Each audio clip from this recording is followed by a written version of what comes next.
Here we go. Another episode of Change of Pace Sports. I'm your host, MCKC.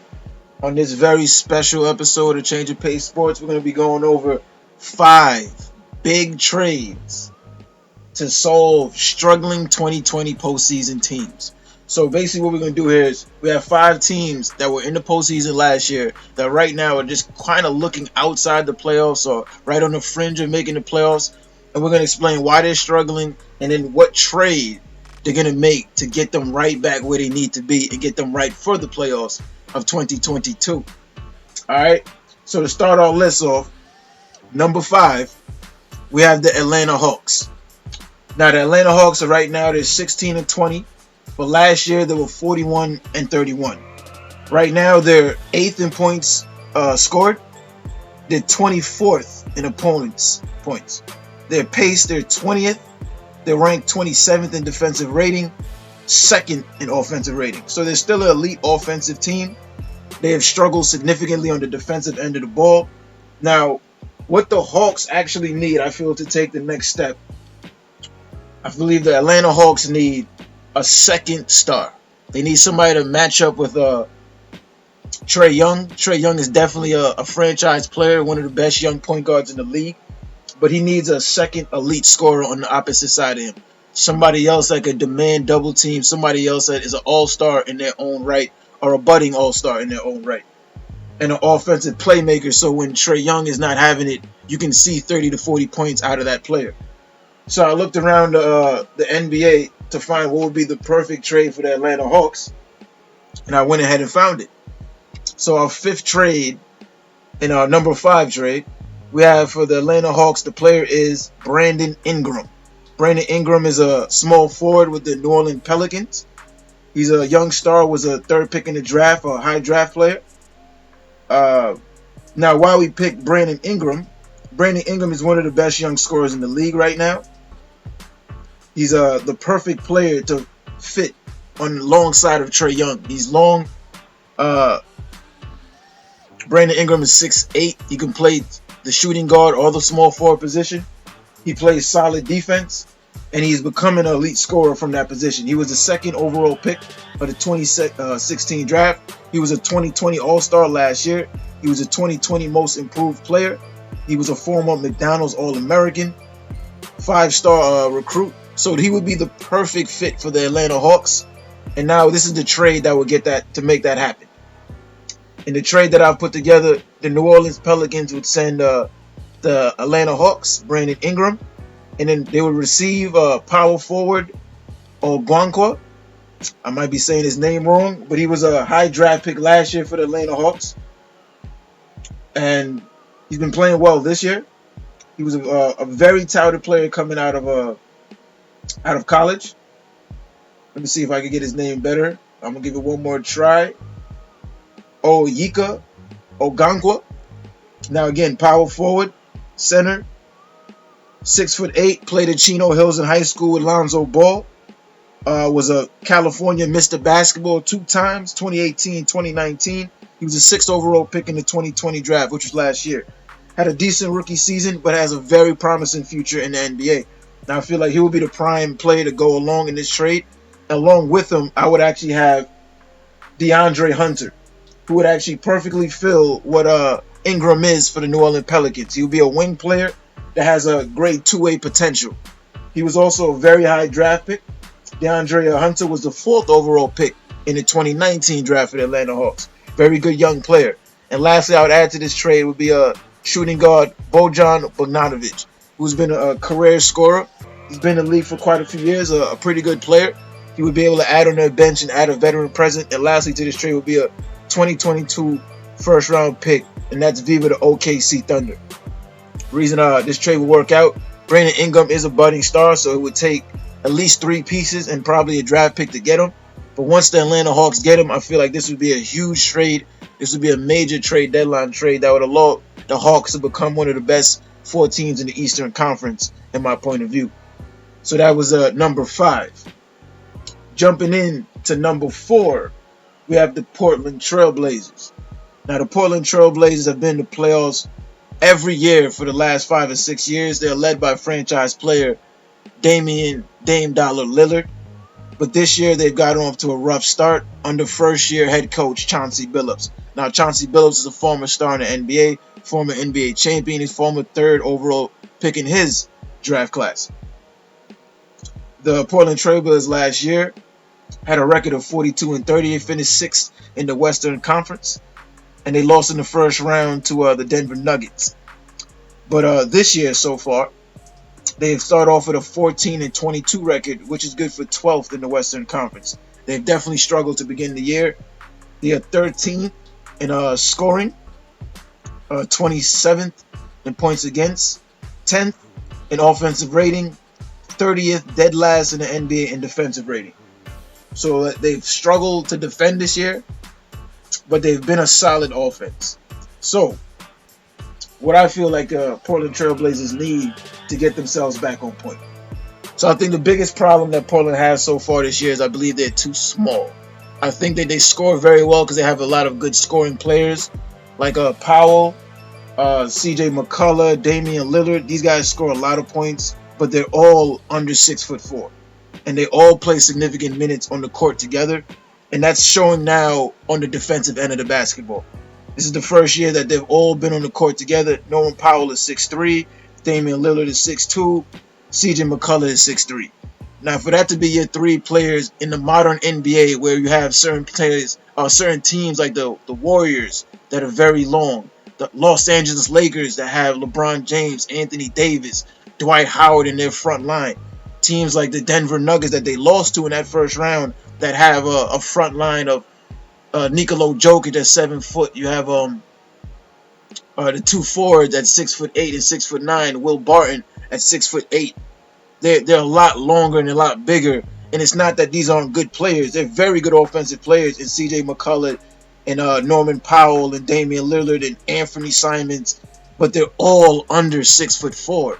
And that shows in the playoffs when you can't rebound the ball and you struggle to get defensive stops. So I think what they need, they just need a reset with a bigger player for either Norman Powell or CJ McCullough. They just have to replace one of those players with a bigger player.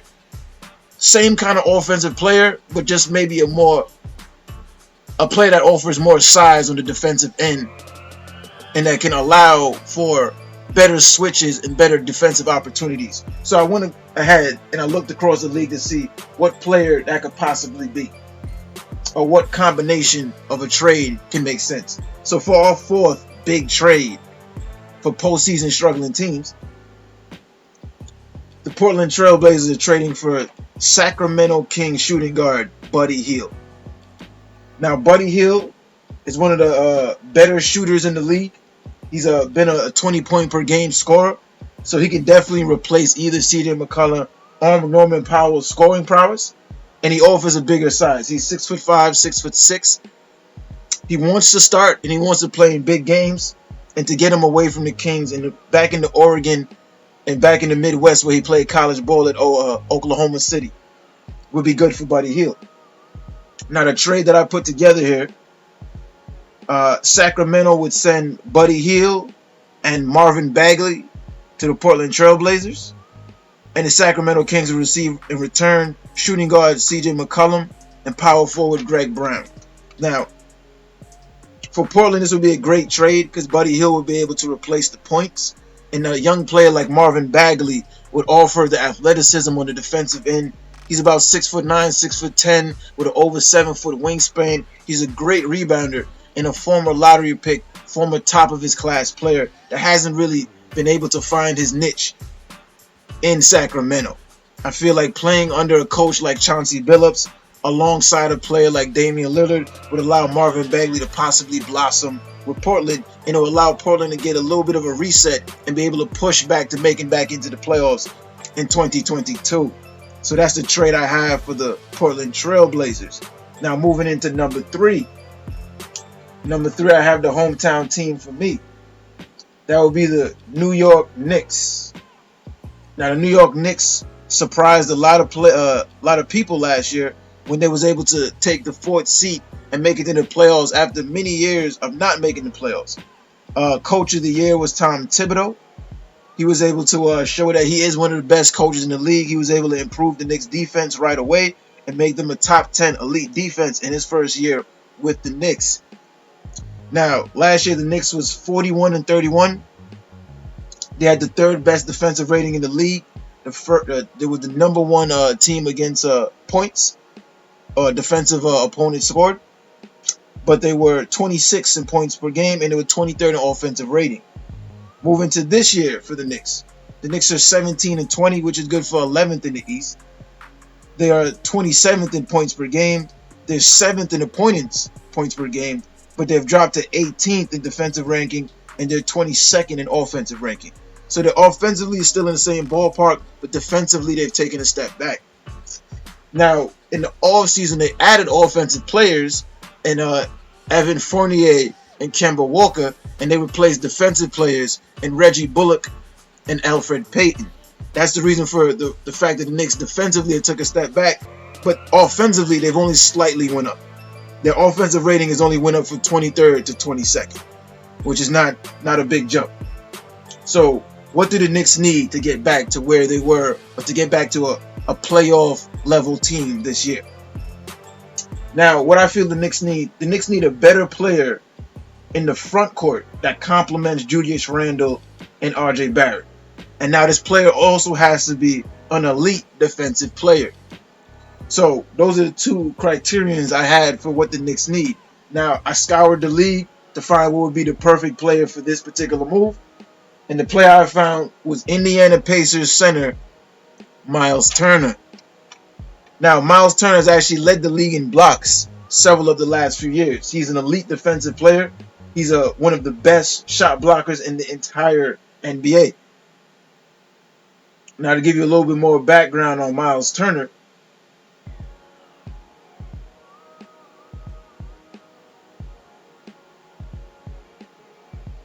Miles Turner is a 6'11" center. He was the 11th pick in the 2015 draft. He's led the league in blocks in 2019 and 2021 last year, and he's a former McDonald's All-American. Now, again, he is one of the best shot blockers in the entire league. He's also just one of the better defenders in the entire league. I feel like he would be the perfect fit for the Knicks because he actually can score 15 points a game. He's a very good shooter from long range. He'll be able to spread the floor very well for Julius Randle and R.J. Barrett, whereas the centers that the Knicks have right now cannot spread the floor. We're going to have Nerlens Noel, Taj Gibson, and Mitchell Robinson.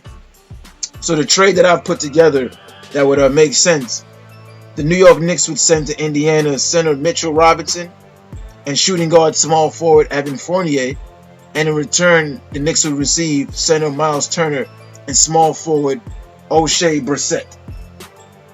Hope I got his name right. Oh yes, O'Shea Brissett. Now O'Shea Brissett is a Canadian basketball player. He was undrafted out of Syracuse in 2019. He was an all G League second team last year. He's a very good defensive wing player. He's 6'7" with a very good wingspan. Okay, very good defensive wing player. So he would fit right into what Tom Thibodeau likes and what the Knicks like right now. So this would be an excellent trade for the Knicks. It would also be a good trade for the Indiana Pacers, as Evan Fournier would be a good piece to add to them. And Mitchell Robinson is an elite rim protector in the league. He's actually finished second to Miles Turner in 2019 in block shots. So in terms of a rim protector, they would be getting a very similar production in Mitchell Robinson and a very young player that's coming into his own in Mitchell Robinson.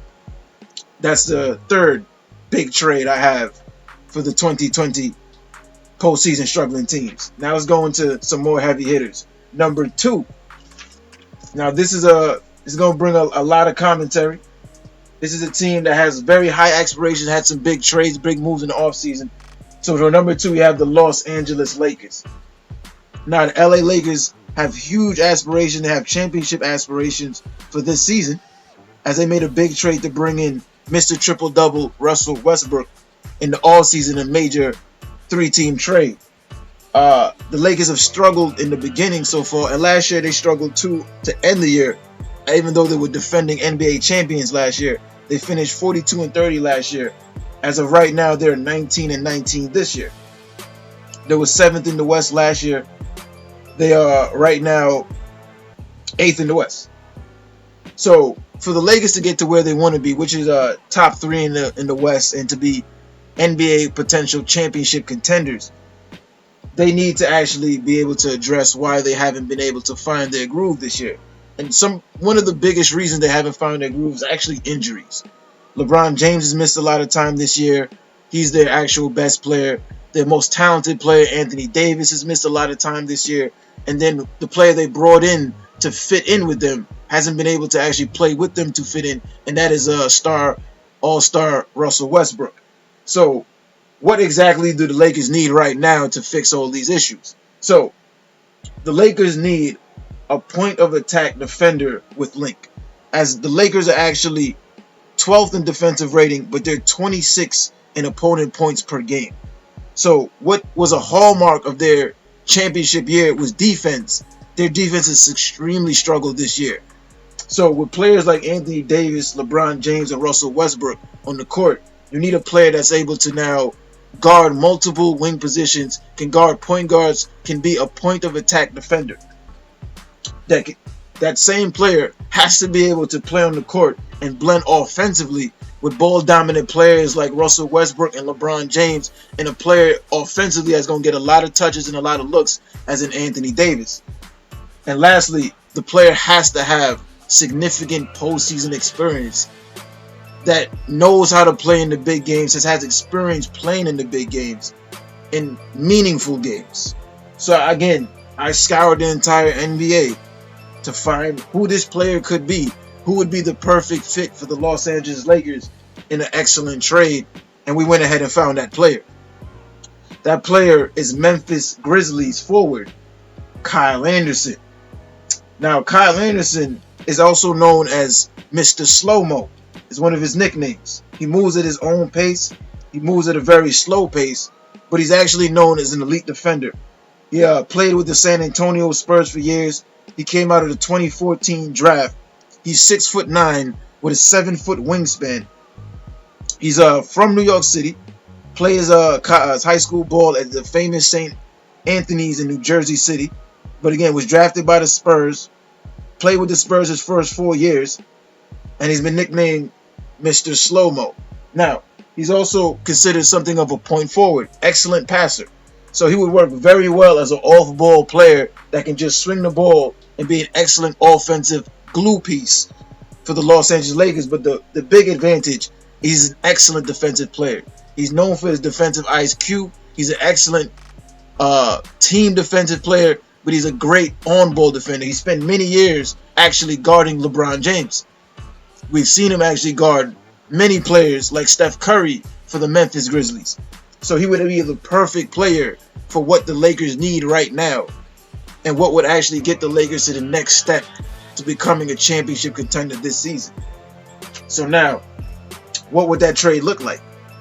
So the Memphis Grizzlies would get from the Lakers shooting guard Kendrick Nunn, small forward Kendrick Bazemore, center DeAndre Jordan, and a 2022 second round pick. The Los Angeles Lakers will receive in return small forward Kyle Anderson and cash. The Lakers have actually been strapped for cash because they've overextended. They have huge contracts for Russell Westbrook, Anthony Davis, and LeBron James. And to be able to pay some of the players that they have, they would need a little bit of cash back. So that's why cash is included in this particular trade. That's what would make this trade make sense for all players involved. Now, for Memphis, why this would make sense, they would probably cut Bazemore and cut Jordan, but Kendrick Nunn would add another offensive piece to a team that always can use other offensive pieces to come off their bench with a very deep bench over there. Okay? But for the Lakers, that would be the perfect trade, and the perfect player would be Kyle Anderson. Now, moving into the number one big trade for 2020 struggling postseason teams, we have the Boston Celtics. Now, the Boston Celtics came into this year having very high aspirations. They brought in a new coach this year, as in Brad Stevenson's went upstairs. He stepped down as the head coach, but stepped upstairs to become the general manager. And the Boston Celtics hired former San Antonio Spurs journeyman and former San Antonio Spurs assistant coach, Ime Udoka. Ime Udoka been in the league for many years, played with the Spurs, played with a few different teams, was undrafted, had a lengthy NBA career, but this would be his first year as a head coach. Last year, the Boston Celtics would finish 36-36, which was good for 7th in the East. And this year so far, they're 18-19, which is good for 9th in the East. So they've struggled quite a bit. Last season, under Brad Stevens, the Celtics were a mediocre team, both on defense and on offense. They were the 10th offensive rating, 14th defensive rating. They were 16th for points per game, 11th in opponents' points per game. So they were a mediocre offensive team and they were a mediocre defensive team. And they lost in the first round of the playoffs to the Brooklyn Nets. So that's what caused for the change. That's what made them actually get a new head coach. But they still believe in their two franchise players, their two superstar wing players, in Jaylen Brown and Jason Tatum. But as I said for years, I believe that Jason Tatum and Jaylen Brown, they do too much of the same things. They hold each other back from being greater. To me, they're similar to Vince Carter and Tracy McGrady when they both was in Toronto. Both were very young, budding all-stars, but they would never be their full potential playing alongside each other. That's when Tracy went to Orlando. He was able to become a superstar, and once Tracy left Toronto, Vince Carter solidified himself as a superstar. So I feel like this is the same situation in Boston, and I believe this is really built around Jason Tatum. So I feel like what they need to do is actually trade Jaylen Brown and allow Jaylen Brown to become his Tracy McGrady somewhere else. So I feel like what the needs are for the Boston Celtics this year is they need a star exchange for Jaylen Brown that actually complements Jason Tatum. And this player, this star player that they're able to get, has to have superstar potential, but is an elite defensive player. Now, when I started to look around the NBA to find who could this potential player was, it wasn't hard to find. And it wasn't hard to find a perfect fit where this would make sense for everybody involved. Now, that trade became, for the Boston Celtics, it's no other than Philadelphia 76ers point guard power forward Ben Simmons. The very criticized, the very much aligned Ben Simmons hasn't played so far this season because he's demanded a trade and said he will no longer play for Philadelphia. And now Philadelphia has now decided to sit him rather than play him while he wants to be traded. Now, this happens to be the perfect trade for both teams involved. That's why this would be the best trade on this entire list, because I think both teams would benefit for this in a great way. But let's start off with why this would make sense for the Boston Celtics and what this trade would look like. So, Boston would send to Philadelphia Jaylen Brown and point guard Dennis Schroeder. And in return, Boston will receive power forward Ben Simmons, shooting guard Isaiah Joe, and a 2022 first-round pick. Now, why this is the perfect trade? Let's start off with on the Philadelphia 76ers side. So, we seen Philadelphia at their best a couple years ago when they was one game away from the NBA Finals against the Toronto Raptors when they lost by a Kawhi Leonard game-winning shot. And they were one game away from the Finals. Now, what player did they lose that made them take a step back from that year? And that player was Jimmy Butler. When Jimmy Butler left in free agency and he went on to greener pastures with the Miami Heat. Now, a player that's very similar to Jimmy Butler in terms of style, in terms of game, is actually Jaylen Brown. Jaylen Brown is also a 6'7" shooting guard power forward. Small forward. Jaylen Brown's a shooting guard small forward, 6'7", just like Jimmy Butler. Now, even when you look at their scouting reports, their games were similar coming out of college. Jaylen Brown was known as a one-man fast break, great body control, excellent length, power, draws a lot of fouls, handles the ball well from either hand. Then you look at a Jimmy Butler, his scouting report coming out of college, 6'7", shooting guard, small forward, same thing, extremely active on both sides of the ball, uses good strength and body control to finish plays around the rim, doesn't need to dominate the basketball to be effective offensively. Impressive player in transition, solid athlete with nice overall quickness. So literally 6'7" shooting guard, small forward, 220. Same goes for Jaylen Brown, 6'7" small forward. So it's like they're exactly the same. So with that being said, when Philadelphia last was at their best, it was with the help of Jimmy Butler on the side of Joel Embiid. So now you add a player like Jaylen Brown, Philadelphia will be right back to where they need. But let's get back to the point of this trade is who this trade is for. It's for the Boston Celtics. And this becomes a perfect trade for the Boston Celtics because Ben Simmons is arguably the best defensive player in the entire NBA. You put him on alongside of Jason Tatum, you're looking at something close to like a Draymond Green and Steph Curry, where Draymond Green is one of the best defensive players in the entire league, and he is the de facto point guard for the Golden State Warriors. But Steph Curry is the absolute best scorer, and it allows Steph to be just a super scorer and play off of Draymond Green. They would get the same thing in Boston, where Tatum gets to play off of a great point guard like a Ben Simmons, and then defensively, Ben Simmons gets to be the best defensive player that he wants to be in a system like Boston that prioritizes defense. So again, to get Ben Simmons off the couch and get him finally back playing in the league and probably playing in some big games, I think this would be the perfect trade. And that's Ben Simmons to the Boston Celtics. So these are my 5 big-time trades that will help 2020 postseason teams that are struggling. I feel like all 5 of these trades could possibly happen at the trade deadline because they all make sense for what these teams need and what would take these teams to the next level. So if you have any disputes, if you feel like Miles Turner isn't for the Knicks, or if you feel like Brandon Ingram isn't for the Hawks, if you feel like Ben Simmons isn't for the Boston Celtics, or Kyle Anderson don't fit with the Lakers, or Buddy Hield don't fit with the Portland Trailblazers, or you got better players that fit with those teams, please leave that in the comments. If you like this video, you can subscribe. I got more coming, more like just like this, where I break it down. I break things down all the way through. If you like this content or you want something like this, leave in the comment. If you got a suggestion of something else I could cover, leave in the comment. But again, this is Change Your Pace Sports. I'm your MC or your host, MCKC. This is another episode, and again, objectivity is the only integrity. Till next time, peace.